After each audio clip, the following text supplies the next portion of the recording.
କାହିଁକି ଭଗବାନ ଗଣେଶଙ୍କର ମୂଷା ହେଲା ବାହନ।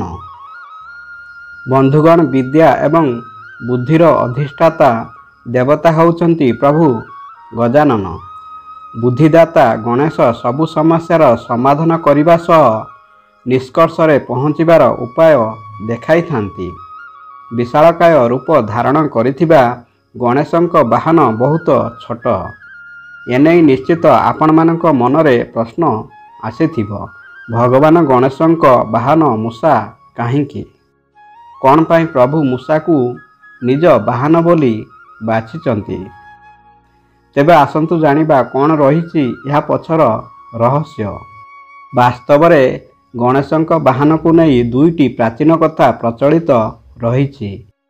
ଉଲ୍ଲେଖ ଅନୁଯାୟୀ ଗଜାମୁଖାସୁର ନାମକ ଦାନବ ନିଜ ବାହୁବଳରେ ଦେବତାମାନଙ୍କୁ ଖୁବ୍ ହଇରାଣ କରୁଥିଲା।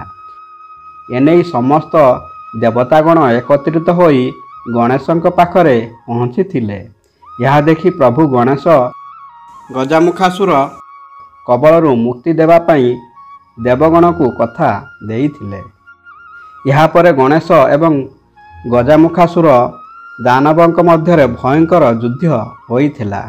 ଯୁଦ୍ଧରେ ଗଣେଶଙ୍କର ଏକ ଦାନ୍ତ ଭାଙ୍ଗି ଯାଇଥିଲା।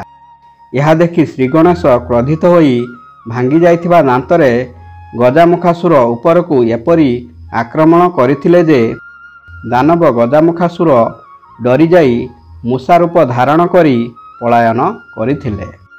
କିନ୍ତୁ ପ୍ରଭୁ ଗଣେଶ ଧରି ଦେଇଥିଲେ। ଏହାପରେ ମୃତ୍ୟୁ ଭୟରେ ଦାନବ ଗଜାମୁଖାସୁର କ୍ଷମା ମାଗିଥିଲେ। ଏହାପରେ ଶ୍ରୀ ଗଣେଶ ମୂଷା ରୂପରେ ଦାନବ ଗଜାମୁଖାସୁରକୁ ନିଜ ବାହନ କରିଥିଲେ।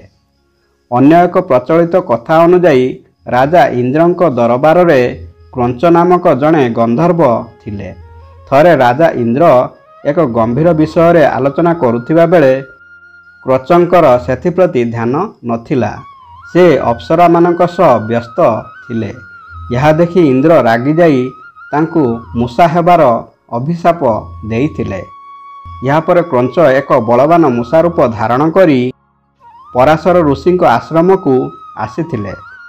ସେଠାରେ ସେ ଭୟଙ୍କର ଉତ୍ପାତ କରିବା ସହ ଆଶ୍ରମର ସମସ୍ତ ପାତ୍ର ଭାଙ୍ଗି ଅନ୍ୟ ସମାପ୍ତ କରିଦେଇଥିଲେ। ଏହା ଦେଖି ପରାଶର ଋଷି ଅତ୍ୟନ୍ତ ଦୁଃଖୀ ହେବା ସହ ପ୍ରଭୁ ଗଣେଶଙ୍କ ନିକଟକୁ ଯାଇଥିଲେ। ଏହା ଶୁଣି ପ୍ରଭୁ ଗଣେଶ ମୂଷାକୁ ନିଜ ବାହନ କରିବା ପାଇଁ ପରାଶର ଋଷିଙ୍କୁ କଥା ଦେଇଥିଲେ।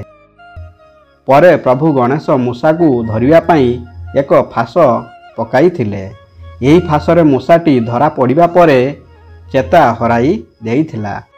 ଚେତା ଫେରିବା ପରେ ମୂଷାଟି ପ୍ରଭୁ ଗଣେଶଙ୍କ ପୂଜା ଆରମ୍ଭ କରିବା ସହ ଜୀବନ ରକ୍ଷା କରିବା ପାଇଁ ଭିକ୍ଷା ମାଗିଥିଲା। ମୂଷକର ସ୍ତୁତିରେ ପ୍ରଭୁ ଗଜାନନ ପ୍ରସନ୍ନ ହୋଇ ବର ମାଗିବା ପାଇଁ କହିଥିଲେ। କିନ୍ତୁ ଏହା ଶୁଣି ଅହଙ୍କାରୀ ମୂଷକ ମୋତେ ଆପଣଙ୍କ ଠାରୁ କିଛି ବର ମାଗିବାର ନାହିଁ ବୋଲି କହିଥିଲା।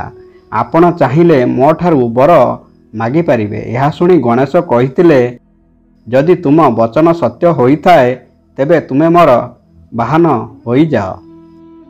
ଏହା ଶୁଣି ମୂଷକ ତଥାସ୍ତୁ କହିବା ମାତ୍ରେ ହିଁ ପ୍ରଭୁ ଗଣେଶ ମୂଷକ ଉପରେ ବିରାଜମାନ କରିଥିଲେ।